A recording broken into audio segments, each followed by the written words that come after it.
One, go.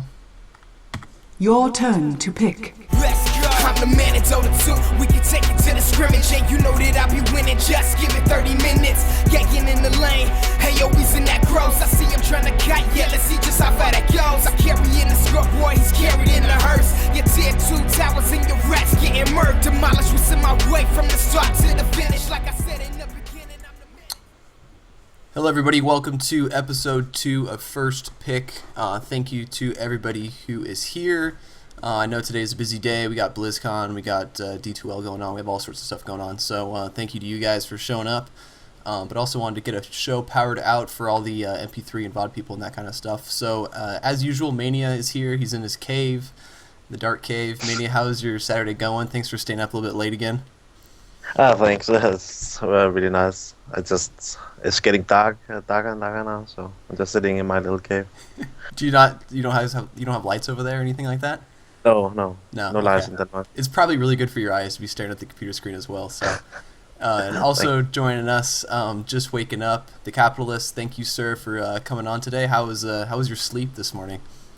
It was good. I mean, you're catching me in the middle of a 84-hour work week, That's so crazy. I'm a little frazzled right now. But you know, if it makes it any better, this is probably going to be the highlight of my day.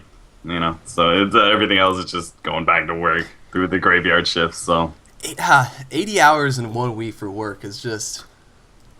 I guess you get overtime, right? Like yeah, the overtime. whole lot of man, overtime. Give it to me. So that's yeah, exactly. That's tiring. And then also to round us out today, no webcam, but you got a handsome picture of him, FATA. How you doing, sir? I'm doing good, mate. Hey, thanks for coming on. So, real quick, just to kind of do day-to-day cleaning stuff. So last week was first episode. It was Merlini, Mania, and me. That's still the plan going forward. Merlini had to cast today, and he was going to be unable to make it. And just with all of our schedules, we couldn't push it back any other days. It was either do an episode today or just not an episode at all this week. So we wanted to get one out. But also, we do have the MP3 up now. If you are watching this on YouTube, if you go to iTunes, do a search for First Pick. And I think if you just type in like Dota 2 show, it might pop up too. I'm not too sure, but it's up there. You can find it if you want to listen to the MP3. You can also download the RSS. I'll put a link to that, the YouTube VOD, and all that kind of good stuff. So we're trying to keep it going. But yeah, that's about it for that. Let's just jump into the week of Dota. Capitalist, you've been working way too much. So have you had any chance to play Dota, watch Dota, anything like that? I haven't had a chance to play any Dota, and honestly, I'm getting like the shakes a little bit. I'm like, I gotta get some Dota in here, but I've been able to watch a lot. Thankfully, my job, there are a lot of breaks where I'm able to take the opportunity to sneak in some VODs and that sort of thing. So, very good. So that's a nice perk, I guess. If you're gonna get paid, just gotta take advantage of it. You can. Fata, I know you've been streaming as well. You just started that up. How has that been treating you so far? It's been pretty good, I guess. It's a bit difficult at the start to actually talk and play at the same time. It's kind of like I gotta get used to it, and usually when I start streaming, like the first game is always really, really bad. But after that, it gets better every game, and yeah. It's something weird, I gotta get used to. Yeah, it's a weird thing, because at first you think it'd be super easy. I know, because I've tried that before, like, yeah. It was like, oh, this will be easy, it's not a big deal, you can talk and play. But then all of a sudden you're talking, and you're thinking about what you're going to say next, and then you're just like, wait, shit, what am I doing? What am I building? Why am I here? And then it's really difficult to multitask like that, so mad props to people who are able to do that actually pretty well. And like the hardest thing for me is actually when I play alone. And getting up, like when you play alone and you have to kind of commentate, I think that's the hardest part to do, because it's like you're talking to your computer screen. It's pretty awkward. I would like, the thing is, the most of the time I play with a German stack. So if I if I want to stream that, it's gonna be German trash talk, which I started doing now anyway, and I will continue doing. Nice. But it obviously like isn't of any interest for many people. The German audience, though, is pretty big, right? You'd think so, but like there are a lot of German players, Mhm. but the German scene itself does not have that much followers for some reason. Like generally the interest in competitive is limited. And just the German social structure makes it like that German are generally as interested in English content as they are in German. So yeah, that's like it's not like the Russian scene that are mostly isolated to themselves. Like the Russians, they're not gonna watch Toby One over Village, for example. Yeah. But in Germany, you'll have a lot of people watching the English stream over the German stream. I would even go as far as say that like 80% of German watch the English stream. I have no numbers of that, but I kind of assume it because my good friend Saga casts a lot of German casts, and it's actually a really good cast. It's a high quality cast, and he's been doing it for quite a while. But his viewer numbers are still very limited compared to what I think the German scene is, or the player numbers are in Germany. And yeah, that's why I make the conclusion that a lot of people watch the English ones, or a lot of German people. Yeah, I mean, I guess that probably is a bigger audience, but I don't know, maybe I just assumed that the German scene would kind of be tight knit like the Russian scene, like you said. But yeah, Fortunately not. I would love it to be that way. maybe over That's a time. bit of my aim, yeah. But like generally, just if you look at the social structure of Germany, the whole gaming thing and competitive gaming is obviously a bit frowned upon, Mm-hmm. stuff like that. So it makes it a bit more difficult. Interesting. Mania, how it rounded out. How's your week been so far? Have you done anything exciting? I've just been busy with my school and stuff. I'm doing some programming, so I've been very busy with my project and stuff. So Fun. haven't done much else. So Very fun. All right, so let's talk. So the game plan for today, like we talked about last week, wanted to talk more about actual Dota games and Dota events and Dota heroes and gameplay and all that kind of stuff. So today we are going to take a big look at the Liquid vs NaVi loser bracket final from the WePlay, and we'll see how long that takes us. But before we do that, let's just talk about a couple of news stories if there's anything exciting in there. I guess we'll just get Diretide out of the way because I'm kind of sick of Diretide, honestly. Yep. Cap, Me too. what do you think about Diretide? I mean, are you excited that they're giving us it a week late or 2 weeks late or whatever here? I'm not. I'm not that excited. I mean, I never was that excited for Diretide, but I was. I mean, we obviously went way overboard, and let's not talk about it too much. Did you but call Volvo? Were you that guy? No, I did not call Volvo. Okay, all right, all right. that was not me. You know, I do think that Valve communication is important, and Valve that they definitely made a mistake in that regards. But when they put out that whole little press release that they did, pretty much all was forgiven. Like we knew they were doing something else. They just didn't really tell us what. And when they finally did say, "Hey, we've got this really big patch coming in," honestly, the one part of that disappointed me was they're like, "Yeah, we're still gonna put Diretide in." I'm like, whoa, let's not slow down that big patch you're talking about. All right, I'm more excited for that than any possible Diretide. All right, and I think most of the community would agree. I mean, whatever holdout's gonna be, whatever big changes they're talking about making, whether that's, I mean, honestly, I'd love a map editor. I think most of the community would take that being released earlier over Diretide. And if they just communicated that fact from the very beginning, nobody would have really been disappointed, I think. I think that's the biggest thing right there is communication. I think you're right. If they would have came out and said a couple weeks ago, "Hey, we're not going to do Diretide. We have this big patch coming," I think there would have not have been any of that fallout. And I don't know. It just seems weird to have a Halloween event a week after Halloween. It's like, what's the point? I don't know. Reskin Roshan as a giant turkey and call it Thanksgiving Tide or something. I don't know what they could do, but it's just kind of silly. FATA, do you have any hunch on what that big patch is going to be? Balance changes, heroes, anything like that? I have no idea, to be honest. You want to take a guess? I can't think of anything, to be honest. Maybe some quick changes to the new patch, like heroes that were drastically changed might get a little nerf or so, or a little buff or a little change, like Brute might get a little change. Bloodseeker. And we probably get a lot of hats as well, because we all love hats. There's always gonna Keeping be the hats. expectations low, apparently. Yeah. Big patch probably means more hats. Just extra hats across the board. Okay, so actually about changes, you said Brood, Bloodseeker. Any other what kind of changes do you think would be necessary to kind of shake things up? Or not shake things up, but I don't know, make Dota better, I guess is the right way to phrase it. I think right now it's hard to say because version has just recently come out, and it's not been played too much in competitive to actually make conclusions yet. There are still a lot of heroes that need to be tried out, or that need more play to actually judge whether they need a nerf, a buff, or some kind of balance change. I don't know. So yeah, therefore, I believe it's not the time yet to change anything. Okay, like that. We'll wait it out a little bit longer. Mania, do you have any changes you'd like to see in a little patch, or do you think we're getting custom games? I just hope for the custom game. So I think Yeah. That has to be it. I think if they're making a big patch, that has to be the next big thing on the list. I mean, Cyber Matt was putting on his blog like 3 months ago that kind of stuff was coming. So I don't know. The only other thing I could see them doing that would be really big would be dropping like 3 heroes at the same time, like Legion Commander and whoever else is ready to go.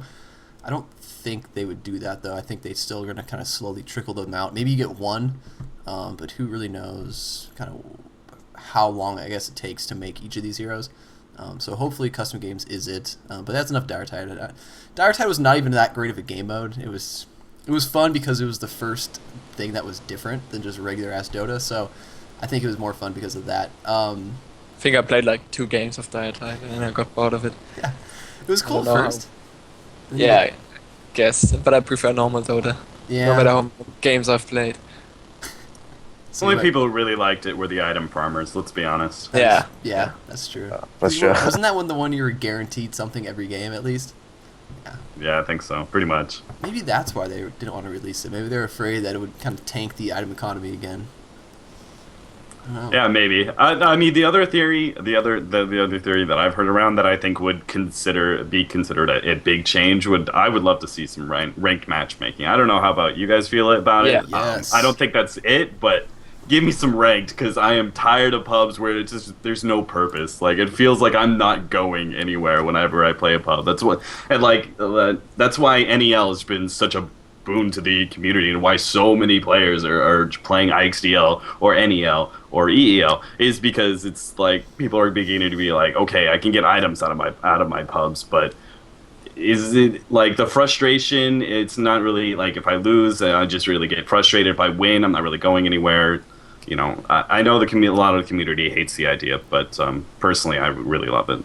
I think people won't hate the idea if they implement it right. I think if they kind of set it up to where it's all visible stuff, to where it's like, I don't know, like this guy is better than you by 5 points, therefore, and that kind of shit starts happening. But if they think they do it something kind of similar to what StarCraft did, where there's like wide buckets and there's like Grandmaster and Master, those are the kind of the people who are better. But then it's like there's people who are in gold and they all are like proud, like, hey, we're in gold, but some of them kind of suck and some of them are, I guess, very mediocre. But there's like a wider range, so I think it might give people that little bit of drive to try to jump a level. Manny, what about you on like ranked matchmaking? How could they implement it that would make you happy? I just want the ranking and the special stuff. It's like I've been waiting so long time for that, and I'm like one of the biggest stats whores. So when I was playing that, I think I played with FATA before and something called Dota Invite, where we just played for points also. So it's like people just love getting something out of their games, that just something, some recognition or something. I don't know. I think it's anything more than items, I guess, is good. Fata, would you play ranked matchmaking if there was some sort of thing? I would play it every damn day. Every day? Just only that? Yeah, I think so. Well, actually, probably half and half. Sometimes I'd go for a fun pub with friends, but I do enjoy ranking as well. And I like having stats to see, or like it kind of gives me a drive to play seriously and concentrate fully. And I currently miss that when I play pubs, because I play like semi-concentrated, I want to say. Mm-hmm. Do you think it's more important to have a ranked matchmaking kind of for solo queue, or to kind of fix the team matchmaking and make it a better system? Which one of those is more important?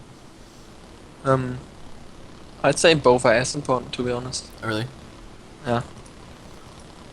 I think the team matchmaking kind of came out as a good idea, and that just is kind of useless at this point. I mean, I don't really know anyone who pays attention to that kind of stuff or anything. I don't know. I guess it's neat if you want to play captive mode stuff, but we don't really see anybody using it for anything other than just kind of, shits and giggles with friends. I don't know. Anything else on thoughts matchmaking for any of you guys? It's less like that team matchmaking. If you had like 3 wins, you could be number 1 in the ranking. It didn't really do anything. It's just for fun, nothing. I have no idea how you got points. I think it was from the like individual scores, and they put them together if you're on the same team or something. I think I read that somewhere. So it's like, yeah, I don't know.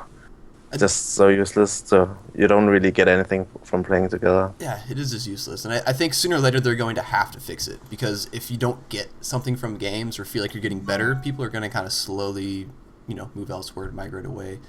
Let's talk about MLG. The prize pool was, I guess the prize pool was announced, but now it's going to be increasing their ticket sales. So their ticket sales, $10 for the bundle. You get a HUD, you get a courier. I think you get wards as well. And then $250 of that goes into the prize pool. I think there's a battle bonus too, but I don't know, more items, I guess. So they're kind of doing the same approach as the compendium, in which they're kind of putting it on the community to raise the prize pool up and make it more lucrative for teams that are going. I don't know. I'm still kind of torn on this idea. Like, it's nice, but then I feel like a lot of times they put it in there saying like, hey, buy more tickets because you guys are helping out the community. Fata, you as a player, is this something you want to see more tournaments do to get those prize pools a little bit higher? Yeah, I really like that system actually. It's really good for fans to allow the prize pool to get higher. Getting like it's like a perfect thing to do. Like, players are happy, fans are happy, and tournament organizers are happy as well. So there's not really anything wrong with doing that. I really can't think of anything negative. No, I think the only negative would be if tournaments don't bundle anything with it. I think if they sell just the ticket for like $10 and then say, hey, give us $10 and we'll give the player $2 of the 10 and we'll pocket the rest. I think that there should be gets benefits for the fans as well. Yeah, I agree. But like with the if wards, courier, all that stuff, that's very, very, very that's worth it. $10, it's worth it. So what were you gonna say? Nothing else. That was it. Yeah. Sorry. Unless you want to hear something else. No, that's good. Cap, are you going to MLG or are you going to be at home? I will not be going. It's a little bit too far away. I will. Actually, I can't really say. I might be casting some of MLG. I don't know. We'll see. But I'm gonna be at home. Homebody, I guess. Yeah. Mania, you're not going to MLG, right? You have school. Yeah, I have school. I'll just watch it from home. Okay. Hopefully there's going to be some good games. So. Yeah, definitely so. I mean, I don't think there's anything else to say about MLG other than the games are going to be good. Mania, Cap, do you guys have anything you want to get off your chest about MLG? I mean, they've kind of done a really good job up to this point, I think. I think Adam is doing a great job. They had small hiccups, but it's always going to happen when you're kind of reintroducing yourself to a community. So I think Adams especially has done a really good job with his community outreach. It's always, whenever there's been any sort of hiccup, he's always been very upfront with the community, which is a big thing for this community especially. We really value honesty and transparency. Really? Could you point to any examples where transparency is a benefit? Well, Diretide, please. MLG's probably sitting there watching it like, oh shit, we got to be honest or else they're going to just do a whole shitstorm.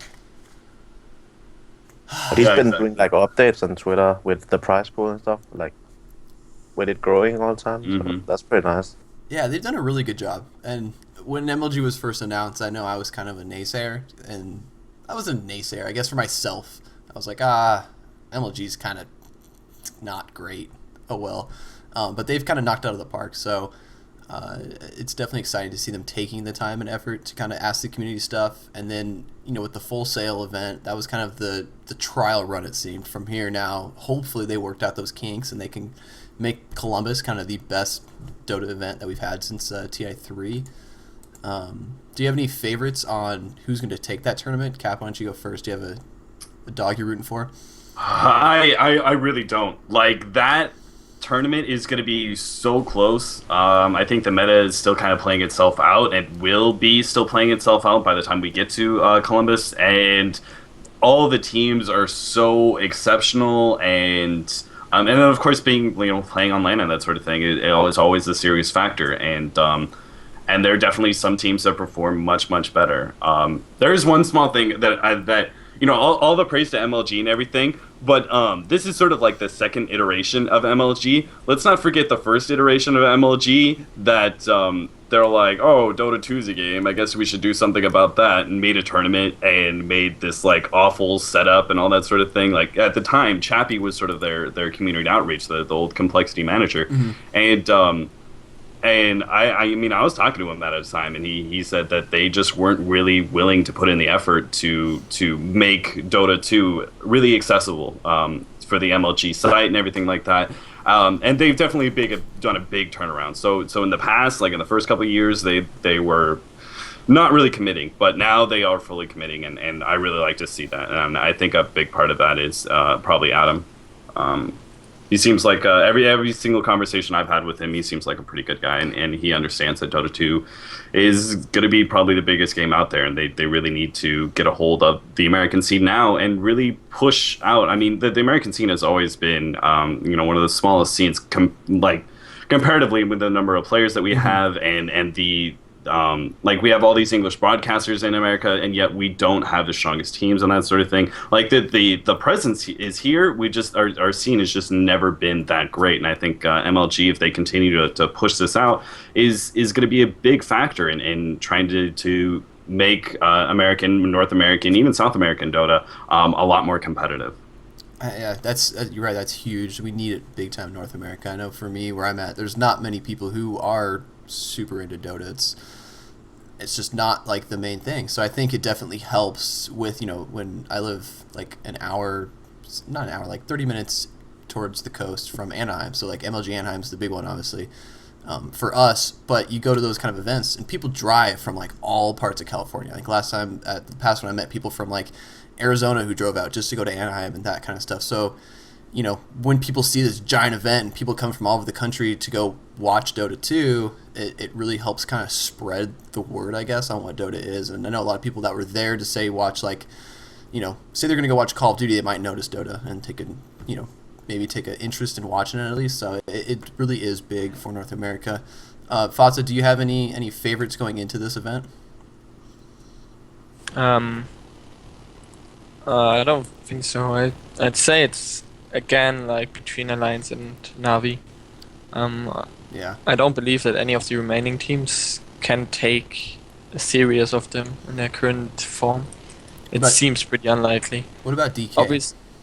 Oh yeah, DK is there as well. That's true. Mm-hmm. Yeah, and it's gonna be between them three. It's hard to say who will take it between them. But obviously DK is looking really, really strong. They didn't lose too many matches in the Asian scene. I think they've only recently started losing some. Mm-hmm. But yeah, huge individual skill in that team. And Alliance and Navi just, even after international, still been dominating the scene with not so many losses. No, and their rivalries turning into, something of sport rivalries. Kind of something like Yankee Red Sox. I know, Cap, you'll understand that. I don't know, you guys you guys might watch much baseball in Europe, but it's turning into a really epic rivalry where people show up to watch whatever series they're playing, and it's exciting. It's good for Dota. Mania, do you have any favorites in this tournament? For me, I think I would go for Navi because I think they've been showing really good results, and their playstyle right now it really fits well for the new meta. So I think for me they would be the favorites. All right. Well, DK been a bit shaky, I think, but yeah. Also, too, you have to factor in them flying across the country or across the world to play on LAN over in MLG. I don't know what their schedule is like, but MLG is it's like 2 days, 3 days maybe. So if they fly in, like Thursday and have to play Friday, that will could be a little bit difficult. Hopefully, they come over early enough to they kind of accumulate to the time zones and all that kind of stuff. But yeah, let's talk about Navi. I don't really want to talk about news anymore. I guess round it out if you care. OGN Super Invitational has been really good. Dignitas and Speed both won, and then StarTale won last night over FXO. I guess FOU now. They won the Nexon Sponsorship League. Cap, do you have either of those two topics? Is there anything that kind of you want to bring up about those? No, I think that I watched a little bit of that series, and I thought that having an upset like that, I mean, it's always been in Korean Dota that it was sort of like there's just one team, pretty much. I mean, there are a couple of smaller teams that can stand up against them, but it's always been pretty much FXO. It's consistent of a lot of Dota 1 and Dota 2 players that played before Korea got into Dota 2. They would play like in NEL and NA Dota. They would play on the West Coast, and they would have to deal with that. And when Korea finally embraced Dota 2 and they got that, they made their team and they've just pretty much been dominating left and right. So to see the competition, that was always the big fear, is like, how quickly is Korea really going to be able to catch up to the meta? And the answer is very, very quick. I mean, the fact that just I would say a month, 2 months ago, you would be like, oh yeah, FXO is pretty much going to win everything. And now you're seeing some of these other teams. I mean, even some of the matches before that were all very, very competitive, very close. And I think, just 6 months, a year from now, Korean teams are going to be top notch. I mean, I think they still have a long ways to go, but these sort of competitions, it's why you're seeing a lot of players go over there. I mean, they look at it and they're like, oh man, look at all that easy money. Just because the Korean scene isn't as developed yet. I mean, that they're trying to get a jump start on it, but it's not as developed yet. You've got these players that are considering to go over to Korea to join some of these teams because they're like, a lot of it's going to be Korean only tournaments, and there's a lot of easy money to be had. But 6 months to a year from now, I see these teams absolutely being top notch in the international scene. Yeah, when you say easy money, I think Startail won like $90,000 or something like that with this tournament, and it was pretty much FXO dominating the tournament all the way through, and Startail played well. I guess MVP's pretty decent as well. Like, there's only a couple teams, and if you get 80,000 or 90,000 as first place prize, I mean, shit, might as well try to make a run at it. I mean, that's good money. That's better than we have in North America, at least, and that's still even more than what MLG's putting up, and that's going to be kind of the biggest land we've had in North America since TI3. FATA, do you think we're going to see a Korean team at TI4? Doubt it, to be honest. No? Okay, that's what the games. Looking at the games when the European and North American teams flew over to Korea, we could just see that there's still a massive skill difference between the two regions, or 3 regions, whatever. So yeah, I really don't think that 1 year is enough to make up for that skill difference, but it also comes down to whether Valve wants to invite such a team, or wants to invite a Korean team. But they would go. Yeah, they would obviously have to go into like some Asian competition. They won't just say, yeah, it's no chance that they would just say, yeah, you're Korean, you're gonna be at TI. That's not how it will go. So yeah, I'd say no, because they would have to play against Chinese teams and they would just get torn apart. Yeah, that is true. I feel like they would want to invite one. Like, I hope one of these teams ends up being stable and strong enough to compete, because I think one team from Korea gets a lot of Korean viewers, which is a lot of promotion. I don't know. I think the true test for Korean Dota next week, we're going to have FOU x FXO against Alliance and DK. Mania, do you think they can even take one game off Alliance or DK? Nah, probably not. But for Korea, I really hope that they're gonna make a lot of like Southeast Asian tournaments for them, so that at least they can grow from playing against better opponents, and also if they could play against the Chinese teams, I think it would help them a lot, because I know at least Korea, they're really good at practicing and really studying the opponents, so I think they would get a lot out of it. Yeah, and it's definitely a good showcase for that. Like, that scene in general is really, really good. Sorry about that. Do you have any? You want to finish? Keep interrupting. Oh, it's okay. Yeah, we can just yeah, it's okay. All right, so let's talk about NaVi, since we were talking about NaVi earlier. Before we do that, real quick, if you guys want to purchase some extra high quality earbuds, you can go over to tweakedaudio.com and you can pick those up. If you use the code FIRSTPICK, you get 33% off your order. You get free shipping. They ship globally, so if you're anywhere in the world, they ship to you. There are these headphones right here that I'm wearing. They're very, very high quality. Most comfortable headphones I've worn. They come with a lifetime warranty, so if they break, something happens, you just give them a call, send them back, they send you a brand new pair. They got 7 different styles, 6 different colors, really, really good. So use the code FIRSTPICK, 33% off, free shipping, and all that kind of good stuff. So let's jump over. Let's talk about NaVi versus Liquid. think it was loser bracket. I know it was the loser bracket finals in the WePlay series. If you guys haven't watched it, we're gonna spoil it. We're gonna talk about a lot of stuff. So let's jump over to the drafts, and we'll start with game one. Fata, what do you think about these drafts with, kind of prioritizing these supports? I mean, Navi kind of getting rid of Lich and those kind of heroes, and then taking someone like Sand King really early on. Do you think this is kind of the trend with this patch? Because dual lanes came back, I think it's really, really important that strong supports are secured.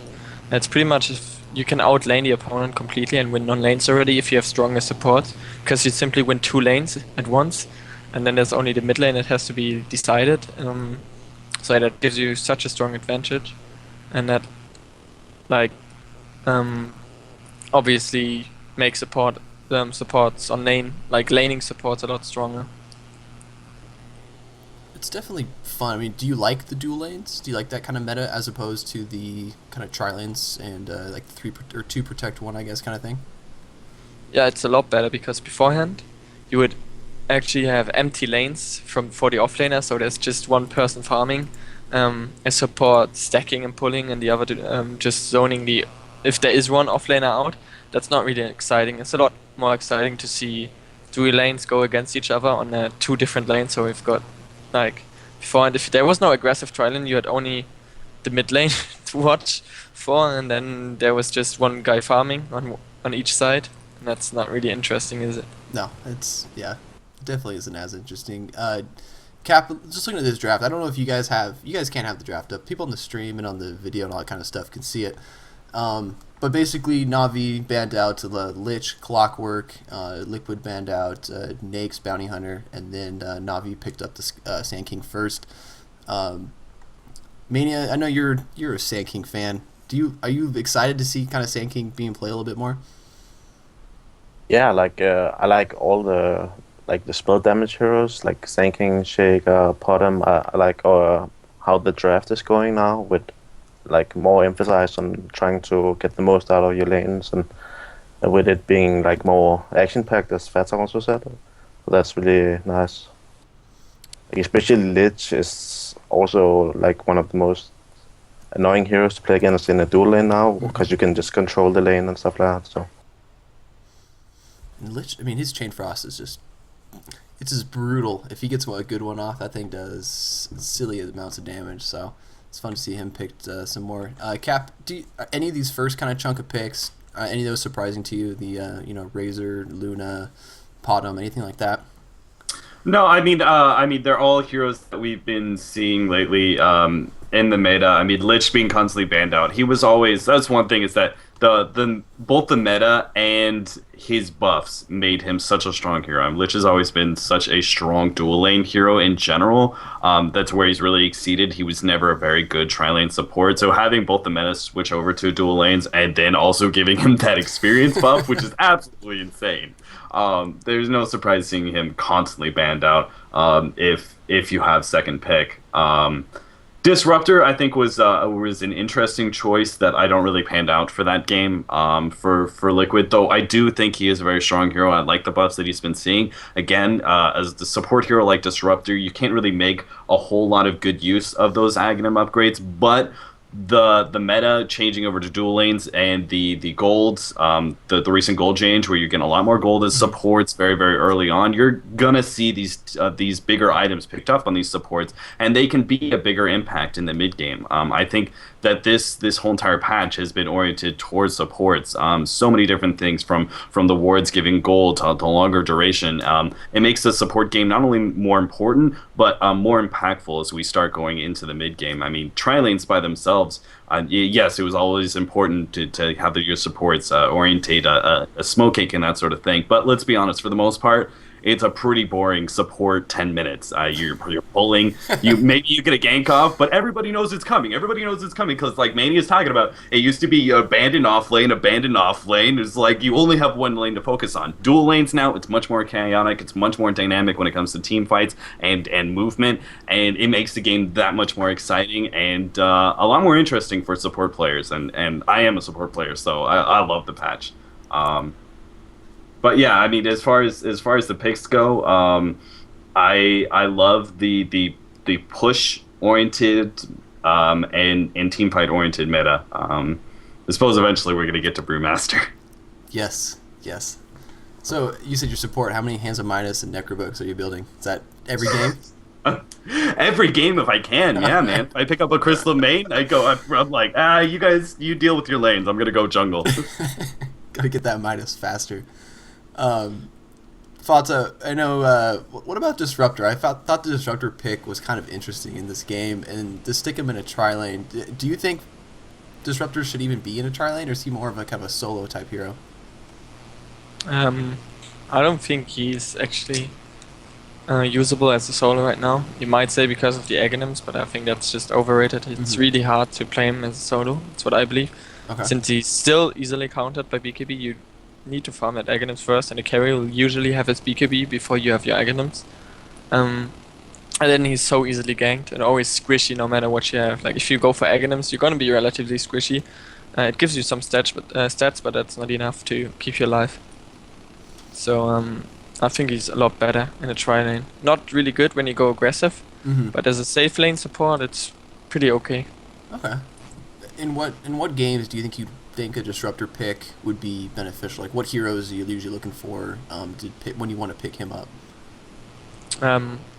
For example, if the enemy has Weaver, it's a good player. Storm, Puck, everyone that relies on their spells to escape. Okay. Disruptor is really good. Like Queen of Pain as well. Stuff like that. Interesting. And he's really bad against, for example, BKB carries. Carries that easily farm the BKB, then he's just gonna get focused down. And like a hero like Nike simply tears a Disruptor apart until he gets his 4 stuff. I like Disruptor. I wish we will see him more. He's a fun hero to watch, I think, and going forward, I don't know if we're gonna see him a ton, but he's definitely fun. Mania kind of rounded out these picks. Is there any other heroes that you found kind of surprising or ended up being really good picks in this draft? I actually like the Disruptor pick, but I just think in this particular game, he couldn't really find his levels. Like, Disruptor is one of those heroes like Visage and NA that just, if you're playing him support, it's really good to get 6 fast, because you can just go and gang heroes like, as fast like Quap and stuff like that. I think it's good against Timber as well, because you can just pull him back and use shield. So it could be an okay counter to Timber. If you got 6 fast at least. Right.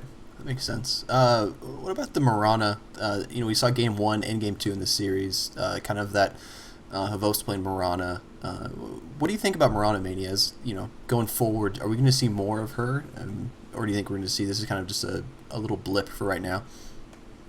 I think the Mirana is just good to pick if you want like flexible lanes and you don't really want to show too much of your cards. So if you pick it early, you can either, like, you've seen Sing Sing play it a lot mid too, and people can play it safe lane solo, or they can go offensive tri lane or dual lane off lane. So it's like it's just a flexible hero right now, and the ult is also really strong. Like NaVi is one of the teams that's been really good at using the ult for ganging early too. I think it's in Okay, I'll talk about that later, but in the next game. Was there anything else, Fata or Cap, in this draft that you'd like to hit on real quick before we move on? No, I think Mania hit it right on the head, which was like Disruptor. I think he is viable, but the biggest problem was that this draft, Disruptor is almost one of those heroes that you want to be able to run dual lanes, but he's not a strong laner. He's just like he's like kind of unrivaled when it comes to some of his mid game power. He gets countered by BKBs pretty hard, but what he does, I mean, Glimpse especially, is just such a unique ability that he'll always, I feel, be a viable pickup. It's just the question is, how are you going to make lanes work with him? He's just not a very strong laning support, and it's his biggest downfall is if he's able to get to mid game with good farm and everything. So, but I do hope we see more. Maybe even just some slight buff into maybe Thunderstrike or Kinetic Fields. I think would do wonders for him in the laning phase. Mania, as far as the actual game went, was there anything in particular you found interesting during this match? I like the Navi's offensive tri lane against it, because Luna doesn't have so much range, so Potom can kind of like harass him from afar and try to get the best CS. And I think in this game, got like the double CS of Luna, but they kind of died early, giving first blood away to Liquid because they dived a bit too far. But after that, they came back and they took over the lane, so it made the enemy supports like Venge and Disruptor really underleveled and they were easy to pick off later. So I think that's kind of one of the key things. Mhm. Plus, I really liked how Dendi was farming against the Razor mid, because normally Razor is supposed to dominate his lane with CS and denies and stuff like that, but Dendi actually got the same CS as the Razor mid, so. It seemed like he, once he started to get going, that really helped a lot. I guess for my personal question, Fata, the last ban from Liquid was an Invoker ban. Was that just because, I guess, targeted at Dendi? Or, what was the thought process behind Liquid banning Invoker last, do you think? To be honest, I'm not even that sure. When looking at Liquid heroes, there's no real hero that is countered by Invoker. It might have generally just been the worry that with an Exot Invoker, they would have gotten extremely crushed by the Sand King into Sunstrike combo or Sand King into Arrow into Sunstrike. It's just so much burst damage.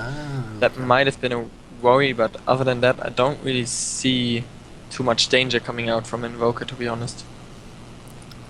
Oh, I didn't think about that. That sounds pretty dirty, actually. Burrow Strike, Arrow, Sunstrike.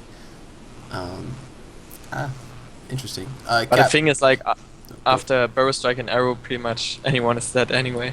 Yeah. So there's not much to point to it. Huh. Cap, is there anything in this game that was particularly interesting to you? Well, actually, I don't know. I wanted to get Mania and Fata's impact on what they thought about Sand King running as. I mean, here he's the initiator, and I think one of the biggest problems with Sand King and why we didn't see him for so long in these tri-lane scenarios is because his range at level 1, like in tri-lanes, especially aggressive tri-lanes, you have to have an immediate impact. Like even heroes that are strong, that are ready to kill at level 2, it's almost kind of too late. Like you want to have that level 1 power. And I like Sand King's range on Burrow Strike is just so small. What do you think that the changes? We're seeing more Sand Kings picked up in aggressive tri-lanes and in tri-lanes in general. What do you think about him during his laning phase? And are we going to see more of that?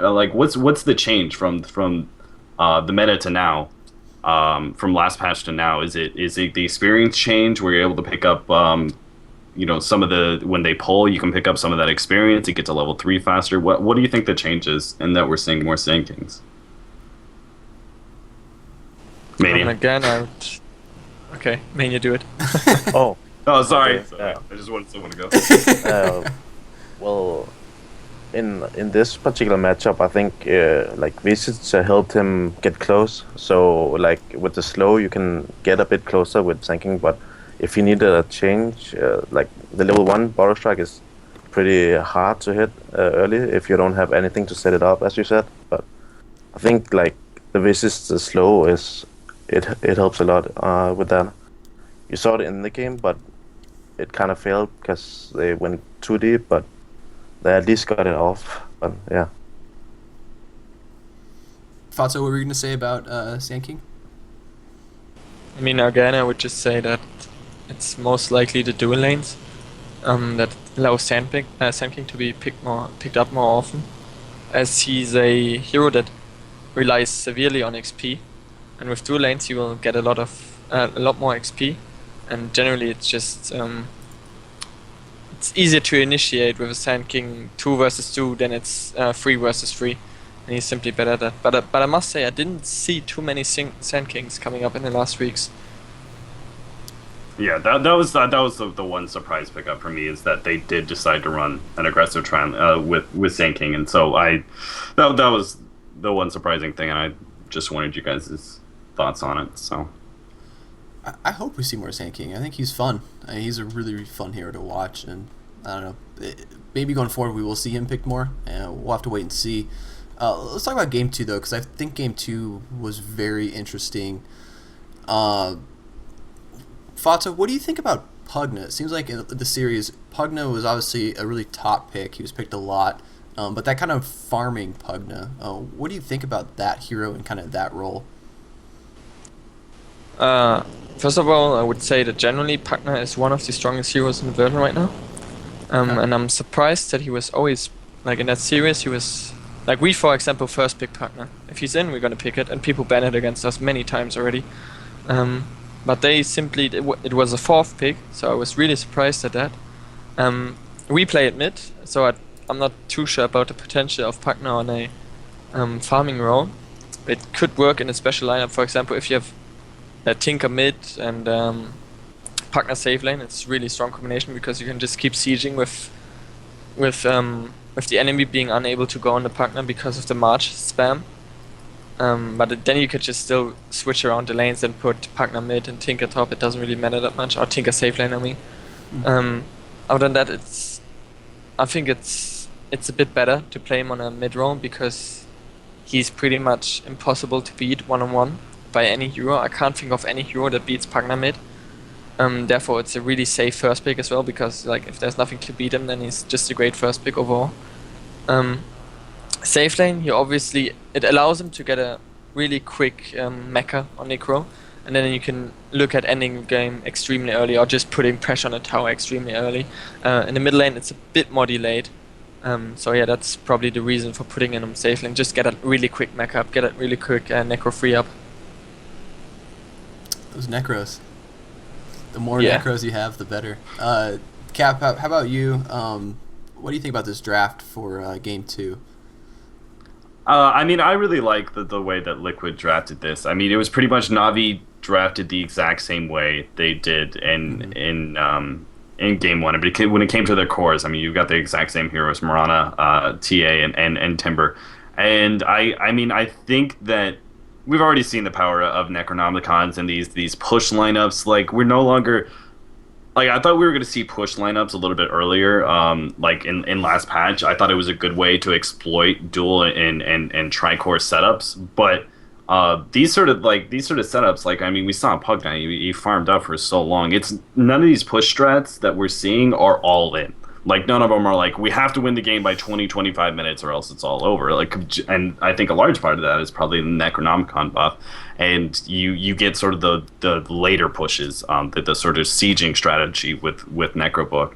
And I really like it. I mean, I think Necronomicon got buffed a little bit too much, personally, but we didn't see it for so long. So it's such a refreshing change to the meta, and to actually see pushing lineups being used a little bit more. And I don't know. I mean, like, Fata, is it the meta change, or is it? I mean, none of the buffs were really severe for. I mean, an extra 10% off of Decrepify. That's a decent little buff up, but none of the buffs were huge.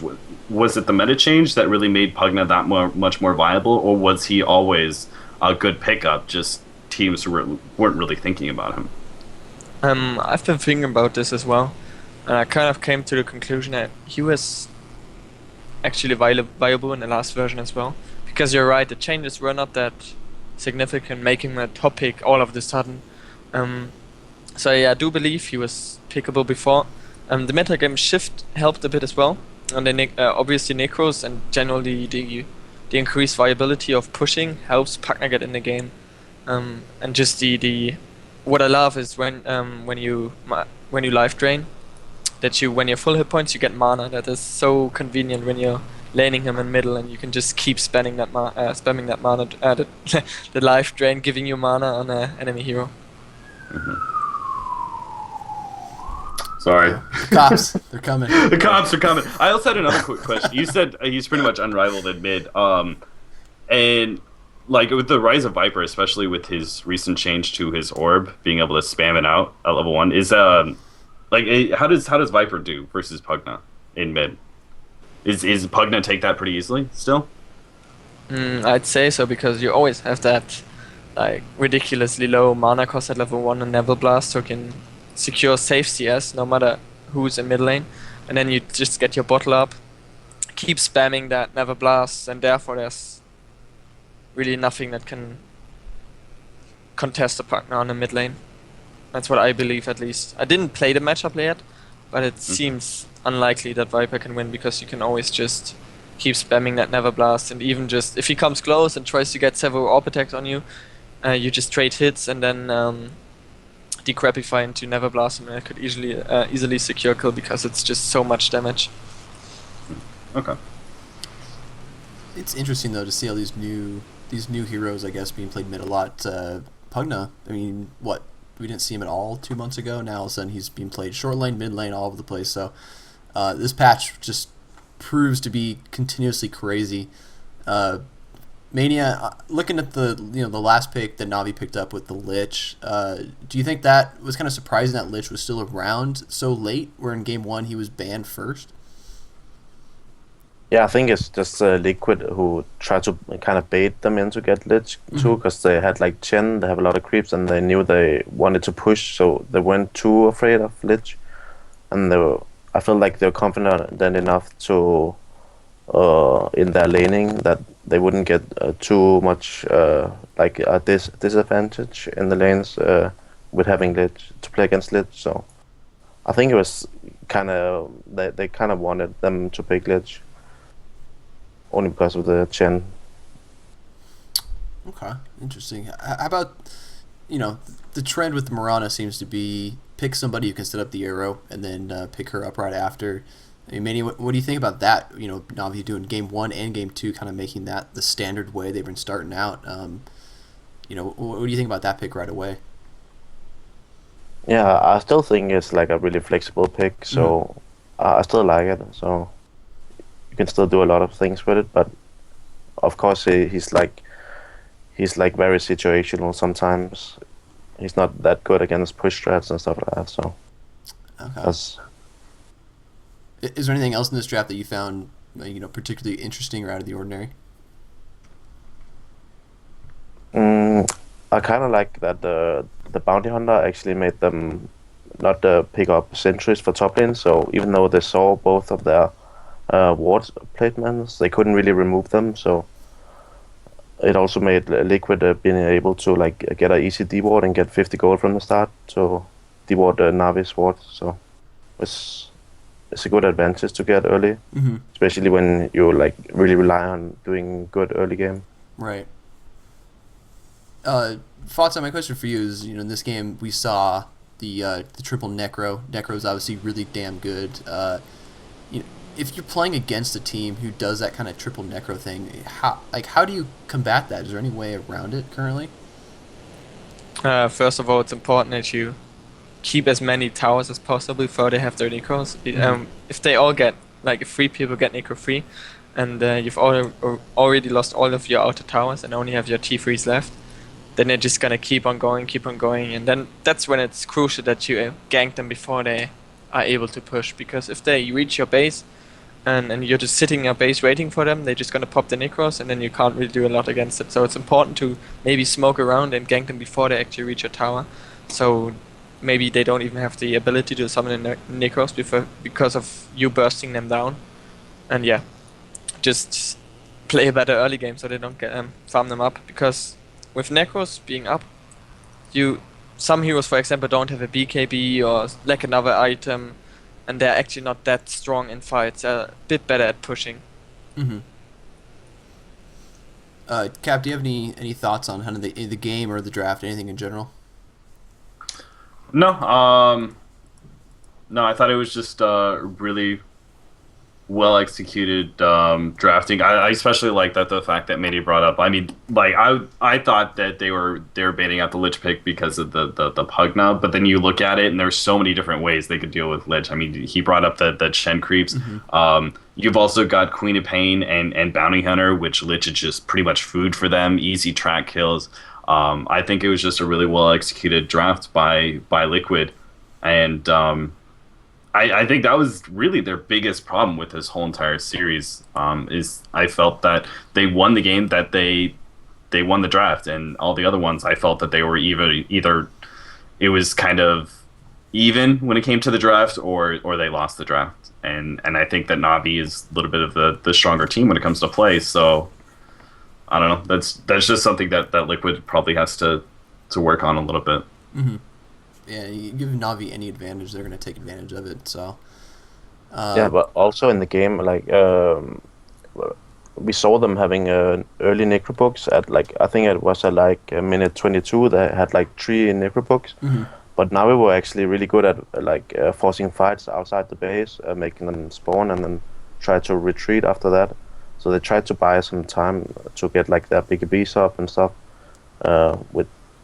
and so they could deal with the necrobooks. But like sometimes, like if you make a small mistake, you lose your sight because the necrobooks just clear the base so fast. So I felt like Navi had actually a chance to take the game, but they got caught off like a few times where they actually had a really good goal advantage. So I just felt like they just capitalized on the small mistakes that Navi made.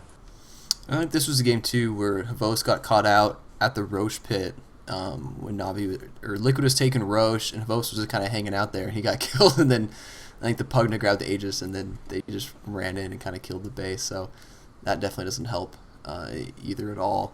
Let's talk about Game 3 though, because this is when draft starts getting kind of interesting. We saw the standard thing again, like we saw with Navi in the previous games. Which was the pick up the or actually Liquid did this time. So they picked up the Mirana, pick up stuff to set up the Mirana stuns. But Navi going first pick Earthshaker. Mania, once again, man, this is good thing we have you here. Earthshaker, what do you good pick? What do you think? Yeah, I really like Earthshaker as a pick now because of all the possibilities of you can do a lot of blocks everywhere, and the extra range it also helps in the laning phase and stuff like that. So I think it's really viable now.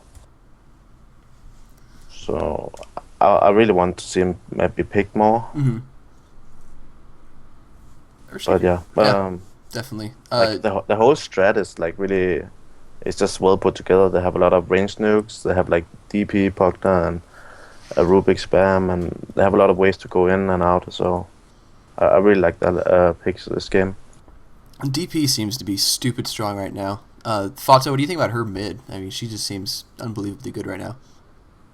I've played her only like once, and haven't played too much against her. She's just being picked up occasionally in the games I play, but seeing what she did in those games, she seemed extremely strong. She's kind of, for me, she's like the weaker Pugna, to be honest. But that doesn't mean that she's weak in any way. I just think Pugna is extremely strong right now. But yeah, the ulti obviously great for pushing. Mm-hmm. Great laning. She's got really good base damage actually, so it's really good in mid. Always gets secured farm with the Carrion Swarm, or if it has a new name in Dota 2, I don't know. It used to be Carrion Swarm, but yeah. It still might be. Sounds familiar. Yeah, I don't know. Cap, what do you think about this draft? I mean, for either of these teams. I love it. I mean, I think Navi just completely outdrafted Liquid. Even like the lone druid last pick, like I guess I can see what they were going for, but I just felt that they got so completely outdrafted, and Navi just exploited every single weakness. And I love all those heroes too. Like I love Earthshaker is by far my favorite hero, and I love seeing Death Prophet back into the game. I think it's been a long time since we've seen her. Even going back into the Dota 1 days, she still wasn't that popular. So it's good to see her again. I mean, looking at the patch changes, it's definitely a big. I mean, you're talking about almost a 25% increase in damage coming from spirits, and then on top of that, apparently there was a bug that I didn't even know about. There was apparently another 20% of your damage was being docked because you weren't getting all of your spirits. So I love seeing DP. I think that she works really well in the meta right now. I think we're going to see her more.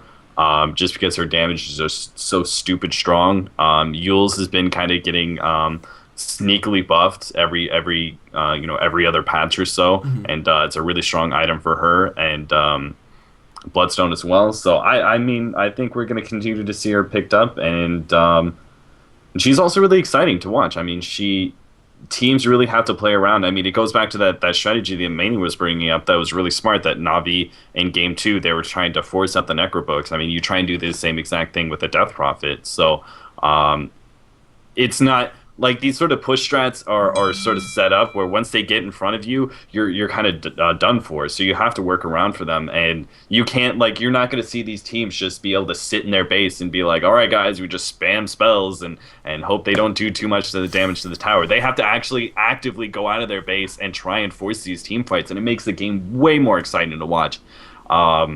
So yeah, I love it. I love it, man. I thought it was a great draft by Navi, and I hope we see more of those kind of drafts. Yeah, we have to. They looked really strong this game. Mania, how about as far as the actual game went? How do you think, Navi, the items, they got some Necrobooks, Cap just said Yules. How did you feel about the item pickups and that kind of stuff? Actually, we saw like Necrobook on ES, which was pretty like special. But Necrobooks for everybody. Yeah, it actually worked out. So they needed some extra like stability in the fight, so it was pretty nice to see. And like it looked like they're getting caught off a few times, like, but in the end they just grouped up and they went for it. So they could. I saw like one time ST just getting sniped out by just a Shaker stun and then a few spells, and they could just kill him from long range. That was pretty nice to watch. Yeah, right there, the Earthshaker stun, and then you got the Death Prophet Swarm. Just like that, those two together is a lot of damage, especially, very early on in the game. That's just very, very, just boom, you're at half health. FATA, as far as the actual game went, was there anything in particular that kind of stood out to you?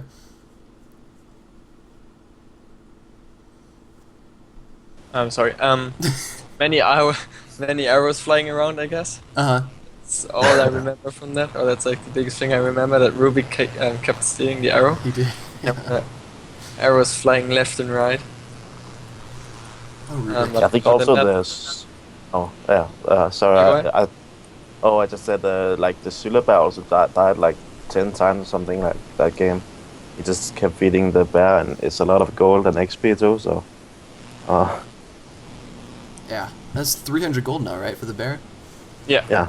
So yeah, that's nothing to kind of scoff at. But yeah, they picked it off a ton. It was kind of the most bear deaths I think I've ever seen in a Dota game. Uh-oh, I think I wrote. All right, here we go. Fixed it. All right. I guess we'll move on. Game 4, the last game of the series. This kind of where it got interesting for me. I did not expect to see Brewmaster being picked up at all. FATA, what do you think about the Brewmaster pick in this scenario? I don't like the hero too much, to be honest. No? No, I hate playing it, and I'm not entirely sure about his potential. The Aghanim seems okay, but beforehand it was really strong as well. It's not too much of a change, in my opinion, because the duration and stuff is now changed. Like beforehand it had a longer duration and a lot more damage on the pandas, and now it's just the double clap that's really strong, of course, but it's really not too much of a difference than beforehand. Mm-hmm. Again, he's really good at dual laning. He's actually a really good offlaner, and really the thing is that he can do pretty much anything. Like, he's good on any lane. He can go off lane, he can go mid, and he can go safe lane. It doesn't really matter. He's always really, really solid. So that's a positive thing about Panda. And yes, he's really good at forcing fights. So if you look, for example, if the enemy wants to go for a push and go for 5-man Dota and you have a Panda, then there's not really much. Yeah, well, like, it's a lot riskier to fight is what I mean. It's a lot riskier to push them, because with a dagger, he's just gonna force a team fight, and the odds are high that the team with the Panda on it is gonna win a team fight. Cap, what do you think about this draft? Anything in particular? I mean, obviously you have the Enigma, Medusa, all that kind of stuff. Which one's your favorite pick from either team? I like Navi being able to show that Brewmaster is still viable. Though I do agree that I think the biggest problem is his ultimate. His cooldown is too long. Like, granted, if you once you have that Blink Dagger, like Flutter was saying, is like once you get in there, you're guaranteed to win a team fight. Like, it's pretty much like 6v5. when you pop that ultimate, just because the spirit, the fire spirit and the storm spirit really good together, and then that stone coming out from the Earth Panda, and now with Aghanim's upgrade, being able to hit double collapse, sure, you're guaranteeing yourself a team fight. The biggest question is whether or not you're able to actually make that team fight work for you. Like actually be able to lock down these heroes and not just get like the biggest problem is has always been is that the enemy team tries to force you to blow it. They try and gank Brewmaster and force him to pop an ultimate and then run away, and it's down for so incredibly long. They have so many different opportunities to be able to make a push happen. Here though, Team Liquid, they just didn't have, like, they had no mobility in order to get away from the Brewmaster once he does initiate. Their push was very kind of setup oriented. I mean, if you are able to jump on a Pugna before he can get his Nether Ward down, you're in pretty good shape already. So I like it. I mean, I think it's extremely situational pickup, but he is still viable. So, and I like just the general strategy coming out where they're looking at Team Liquid. They saw they were going to be trying to go for a little bit of a push. They picked up a harder carry and just overwhelming amount of team fight, and I think that's a really good way to be able to deal with those kind of siege pushes that Pugna really excels at. Manny, what do you think about the Medusa pick this early on? I mean, we saw her picked up second by Navi. Did you like that early? I don't really know about the Medusa pick, but I like all the other heroes. It felt like Medusa was just like it could have been any safe lane carry in my eyes, but like I think the thing that made the whole game was just the Lich Enigma. They could deny 2 creeps from the start, and also. Yeah, that it's actually really cheesy to do, and like it gives advantage to both mid and the offlane Clock. And also Clock made like a really interesting thing this game. He cocked the creeps, and then he opened the creeps. He opened the cock behind, and then he let the creeps out, so they actually got blocked even more. So the creep wave actually ended like just in front of his tower, which was just a huge deal for him, so he got a lot of XP in that lane. And he didn't even need the Lich to be there, so Lich just went to the safe lane and started pulling and getting levels too, so that's really impressive. Yeah, it was interesting to see Lich kind of move around a lot, and then that's one thing that Merlini brought up last week with Lich, was another thing that made him a lot stronger is the fact that he could go into the jungle and eat creeps and deny experience and pick up a little bit easier farm in there with that ability. As far as the game itself, we saw Medusa, we see Panda, we see Enigma, a lot of these heroes that we haven't seen yet. Fata, was there anything in particular that kind of stood out to you as far as that gameplay went? I can't think of anything to be honest. Sorry. No, that's okay. Cap, how about you? No, I mean, as far as gameplay, it went kind of, when I saw the draft, it went kind of the way I thought. I mean, maybe they wouldn't be able to get Dusa enough farm, but it's just such an overwhelming amount of team fight, and it really fits into Navi's playstyle as well, that, like, I saw that draft, and I was like, I honestly, especially, like, the Tinker pickup, I wasn't really a big fan of. I don't know how Mania and Fata felt about it, but I just didn't. I thought that was like a panic pickup almost. Can I say go ahead. something? I think it's a great pick, but it's really, really stupid to put him off lane. He needs to have dagger, blink dagger as fast as possible, and putting him in the off lane just makes it that much more difficult to achieve that aim. And I think that's so stupid to do. And it's also a thing we did in Old Mouse, because Quoiper always wanted to play that Tinker, and he was the offlane player, and he is again, and it's probably just him wanting to play the Tinker, and he plays a really good Tinker, not to take anything away from him, but I really believe it's simply bad to put it on the offlane. In this game, where do you think would have been better for him, either short lane or mid? Anything, to be honest. Just anything else? Yeah, anything else, yeah.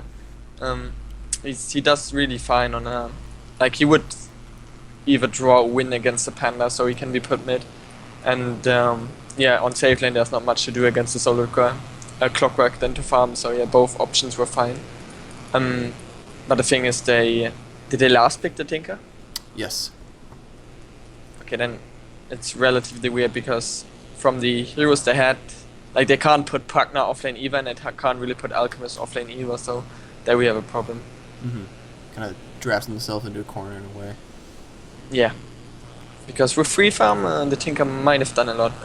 I've actually mentioned it beforehand that Tinker Pugna is ridiculously strong, but I couldn't abuse this potential, or that it took a bit longer than it should to abuse this potential because of him having limited farm in the early game. So the last ban for Navi was a Windrunner. Do you think maybe they were looking at a Windrunner offlane, and then they kind of, when that got banned, they kind of were just panicked a bit? They might have been worried about that because they wanted to save lane and Medusa, and Windrunner's strong laning capabilities would just make Deuce's life a lot harder than a offlane Tinker. Right. Manny, how about gameplay stuff for you? Is there anything in particular that stood out? I think it's like, yeah, as Faz said, I think the Tinker pick was just really like, they were hoping it would do a lot offlane with being able to stack ancients and get some farm there, but it's like, it's really hard to get anything out of Tinker if you don't get the dagger up, and like Tinker can really carry a team if it gets like his core items. So I get the idea. I just don't like the way they laned it, as he said. So like Navi also had like so much like face rush. They have Panda to go in, and they have the cogs and like Clockwork to go in and make space, and then a black hole to like they can really set up for some good black holes. So it's really hard to do anything in the team fights and stuff like that. Overall, I think this was a very good series. I know, Mania, you were the first one that said it when it was happening. You're like, hey, we should talk about this because it has a good spread of picks, good spread of gameplay. We get to see some interesting stuff. We obviously Pugna was kind of the flavor. Marana, I'd say, would be another one that was kind of a favorite. It was a great series. Now going forward, the next one after this game is going to be that the rivalry we talked about, Alliance Navi. If you had to just pick one right now, that final is going to be tomorrow, I believe. Cap, who would you pick, Alliance Navi? Alliance. I think that Navi, as much, I'm a big fan of Navi and everything.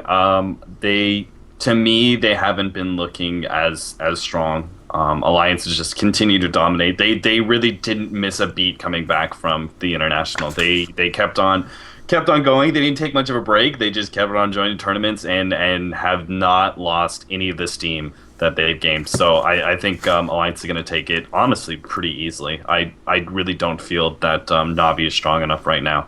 And that's just so weird to say. Yeah, I was going to say. So I could put my rares on Navi, and if they lose, or I can put my rares on Alliance, and if Alliance loses, you're taking responsibility for it?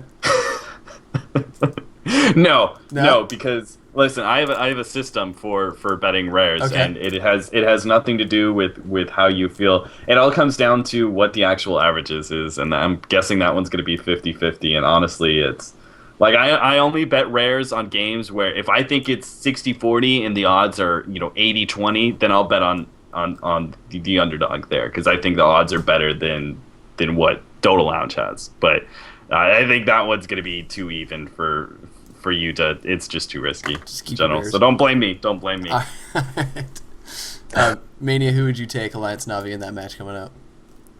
Like for me, I think like on Dota Lounge right now, it's like 40 for Navi and 60 for Alliance. So I would probably go for Navi here if I wanted to make some rares.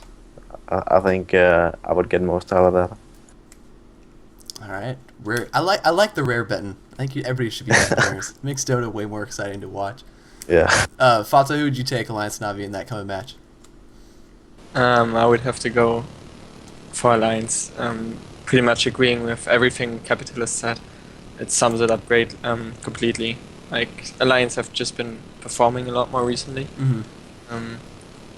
Only struggling a bit against Fnatic, but Navi has as well. So yeah, there's really not much to it that I can add, because he pretty much said anything that I would say. Fnatic's been great to bet rares on this week. I made a lot of rares. They refilled my Dota Lounge betting fund. Just those 2 games against NaVi, so I'm gonna keep riding Fnatic as long as I can. But that wraps it up for that match talk. Well, next week we'll have another match. I'm guessing the hunch is it'll probably be Alliance NaVi in the WePlay Finals. That's obviously going to be the most exciting game that we've had in the last couple weeks, and it's going to be pretty exciting. So, lastly, we'll wrap it up. We'll do some more rapid-fire questions, and we'll do double this week. Unfortunately, Mania will have to wait till next week, so we'll go Cap and FATA. We'll just, we'll see what happens. We'll roll with it. So, once again, same as last week, rapid-fire questions are brought to you guys by Night Swarm. If you go to nightswarm.com, they have web hosting, web solutions. Additionally, for gaming, if you need any game servers for your Minecraft, Counter-Strike, Team Fortress 2, Left 4 Dead, all that kind of stuff, you go to flexiblegaming.com. They have very low latency, high quality servers globally around the world. So go check them out. We thank them for their assistance with this program. All right, FATA, let's put you on the hot seat first. Rapid fire questions. We'll kind of mix and match, some from last week and some new ones. Who has been your favorite teammate that you've played with over the years? Pass, I'd say. Okay, alright. What is one change that you'd make to Dota right now if IceFrog called you up and said, hey, Fata, it's me, IceFrog, I want you to change something? What would you do? Oh, that's a tough one. Let me think.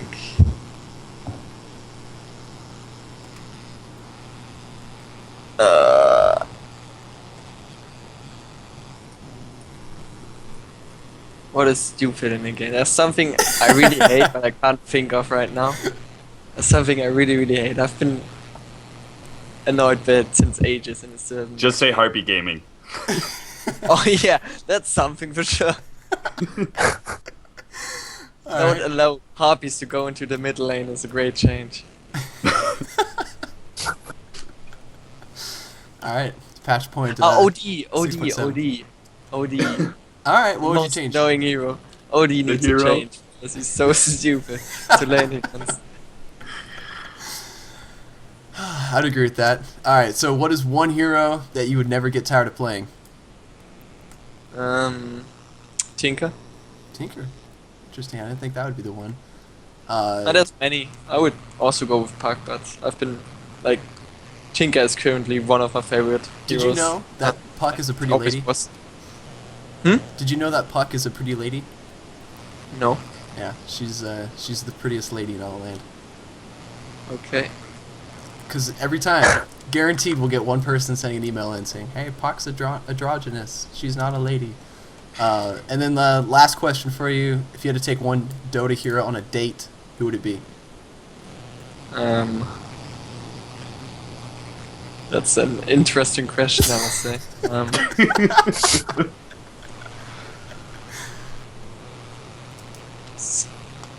I would say it would be, man. It could be a male one too, Fado. Just saying. Of course, I'm obviously looking at the male ones right now. I would say Patch, but that's so standard, that's so boring, you know? Like, everyone would go with Patch. But I can't really think of anything else, that's the problem. Lion is extremely sexy, I must say. I have to go with Lion now. It's the hand. Just think of all the possibilities. Oh god, there could be so many bad jokes coming from that now. The finger of death. Alright, I like it. Alright, Cap, you're next. What is your favorite Hearthstone card? Clearly, it's got to be, oh, Jesus. The gnome guy. The 1/2 draw card? The fucking 1/2 drop card, the Leper Gnome. There it is. Leper Gnome. Just because clearly, Leper Gnome best top deck card, as we've seen from the Hearthstone Finals. I don't know, what question do you want? What is the most memorable match that you've had? Sorry, I'm supposed to answer questions. I was about to say, what kind of hot seat is this? Yeah, I don't know. Just pick your own questions. Don't worry about it. What was your favorite match that you've casted? Honestly, I don't really rate I don't really rate matches. I really don't. Just like I don't really rate teams. Like everybody assumes like casters have some sort of favorite team. I really don't. Like I'm a fanboy for Fnatic, but when it comes down to it, every match and every team is always interesting. That was way too politically correct. I know. Let's go for TI3 Game 5. I didn't cast that, but that was my favorite match of all time. I'm sorry. I can't rate. That's fine. They're my babies. All right. That's I can't rate the games that I cast. You don't want to play favorites. That's good. That's good. It's very nice of you to do that. No. What is your current favorite item in the workshop? Item in the workshop. Danny Dim just put out that Crystal Main. Because Mike asked him if he could give Crystal Main a mustache. That's hilarious. Like the big old white mustache, like that thing's hilarious. But the favorite item that I personally have, I'm gonna pick two different options here because apparently I get to pick my own questions. You can pick your own questions. It's more fun that way. I've got the Earthshaker set, and that giant face is just hilarious on Earthshaker. By the way, Mania, I'm the #1 Earthshaker in the world. I'm just putting that out there. Oh, I know. We have to go 1-1 Earthshaker, man. All right. We'll have a Fisher blocking contest sometime. Oh yeah. It's like a game. It's like a game of horse. You know, you just have like I'm gonna block in between this hero and this creep, and it's gonna block to that. It's gonna be like a game of horse. I'm challenging it to you right now. I think we should get this. We should get it casted. 1v1 Earthshaker battles. Could be good. What is one hero you can never get sick of playing? Earthshaker, Earthshaker. Excuse me. All right. And then, which hero would you take on a date? Queenie Payne, because I'm a weirdo like that. All right. I guess should probably treat you better than Lion will. So, it's a good one. Yeah. I mean, you heard it here first. Apparently, FATA just loves the fingering.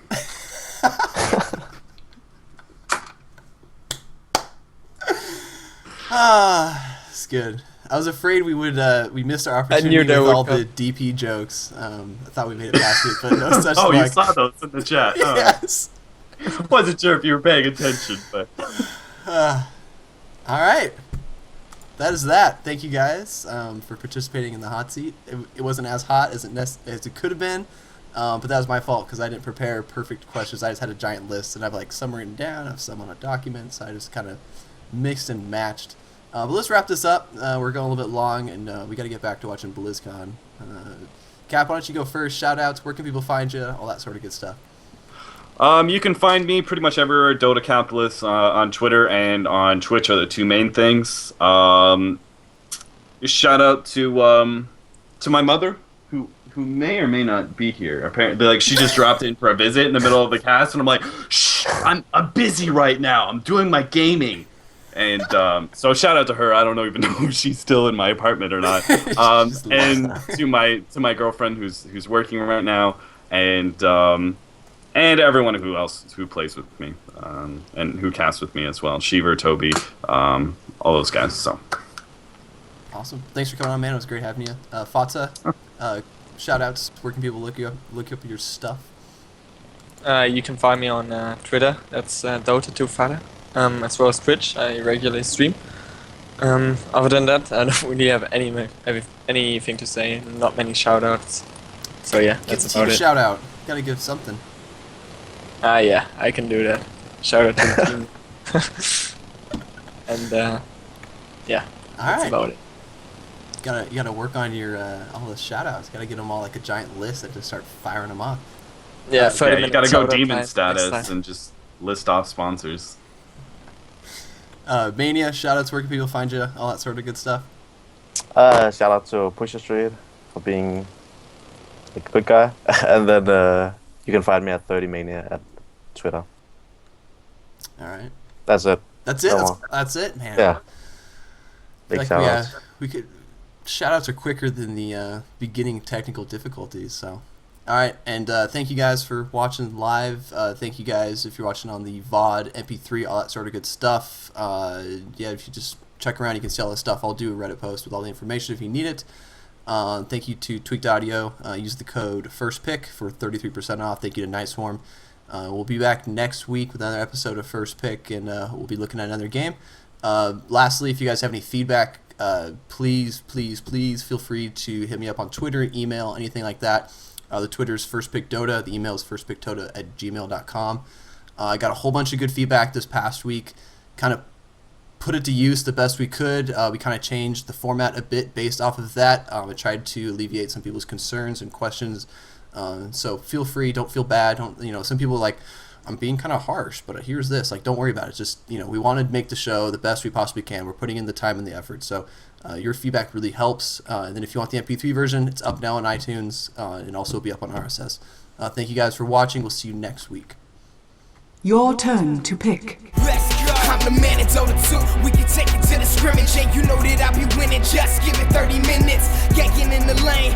Hey, yo, he's in that gross. I see him trying to kite. Yeah, let's see just how far that goes. I carry in the scoreboard, he's carried in the hearse. Your tier 2 towers and your rats getting murked. Demolished what's in my way from the start to the finish. Like I said. That's the outro sound. It's perfect.